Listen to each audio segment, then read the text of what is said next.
Aset Rp7,6 miliar milik Doni Salmanan dikembalikan. Terdakwa kasus penipuan aplikasi Quotex, Doni Salmanan bisa bernafas lega, meski ia divonis 4 tahun penjara. Hal tersebut lantaran harta miliknya yang disita dikembalikan.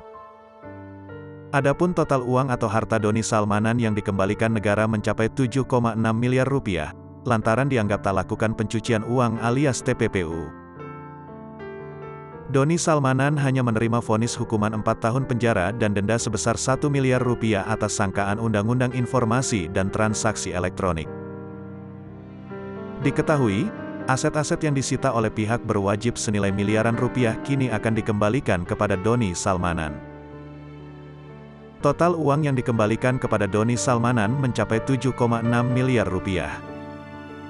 Pria yang kerap disapa Crazy Rich Bandung ini telah mendapatkan hukuman oleh hakim di Pengadilan Negeri Balai Bandung.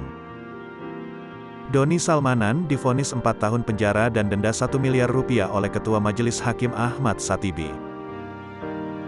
Vonis tersebut berdasarkan Pasal 45A ayat 1, Jo Pasal 28 ayat 1, Undang-Undang Republik Indonesia Nomor 11 Tahun 2008 tentang Informasi dan Transaksi Elektronik.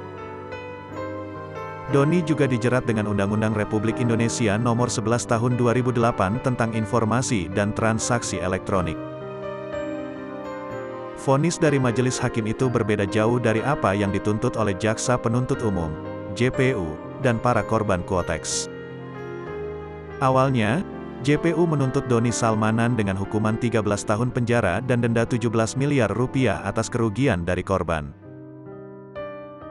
Tuntutan JPU soal pencucian uang terhadap Doni Salmanan ditolak oleh majelis hakim, karena Doni Salmanan dinilai tidak terlibat dalam hal tersebut.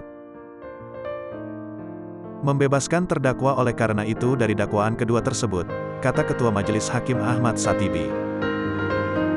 Putusan vonis Doni Salmanan itu berdasarkan pertimbangan majelis hakim, yang menyatakan bahwa hal tersebut dikarenakan belum jelasnya aturan binary option atau trading.